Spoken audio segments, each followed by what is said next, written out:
కూటమి ప్రభుత్వ వంచనకు వ్యతిరేకంగా రేపు వెన్నుపోటు దినోత్సవం నిర్వహిస్తున్నామన్నారు వైఎస్ జగన్. వెన్నుపోటుకు బ్రాండ్ అంబాసిడర్ జగన్ అని కౌంటర్ ఇచ్చారు మంత్రి వాసంశెట్టి సుభాష్.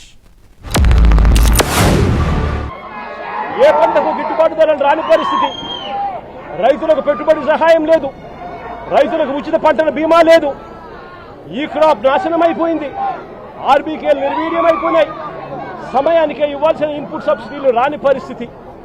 ఇంత దారుణంగా రైతు పరిస్థితి ఉన్నారు. మరోవైపున లా అండ్ ఆర్డర్ పూర్తిగా గాలికెగిరిపోయిన పరిస్థితులు. వీటి అన్నిటి మధ్య మా ప్రభుత్వం గతంలో అమలు చేస్తా ఉన్న పథకాలన్నీ రద్దు చేశారు.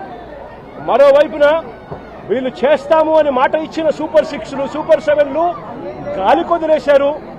143 హామీలు మేనిఫెస్టోలో ఏదైతే చెప్పారో వాటిని పట్టించుకున్న పాపాన పోలేదు వీళ్ళంతా.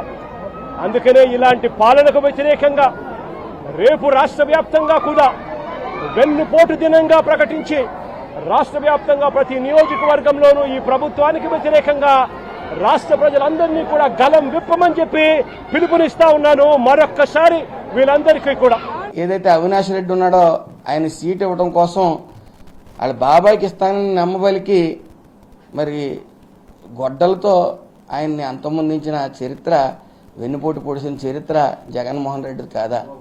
అలాగే చెల్లెల్ని తల్లిని కూడా ఎలక్షన్స్లో వాడుకుని అధికారంలోకి రాగానే వాళ్ళని వెన్నుపోటు పొడిచి దూరం పెట్టడం అది వెన్నుపోటు కాదా? అదేవిధంగా చెల్లుల ఆస్తులు లాక్కుని మరి బయటికి గెంటేయటం వెన్నుపోటు కాదా? ఇంక వెన్నుపోట్ల గురించి మాట్లాడుకోవాల్సి వస్తే ఇంకా బ్రాండ్ అంబాసిడర్గా జగన్ ఉంటాడు, అందులో సందేహం లేదు.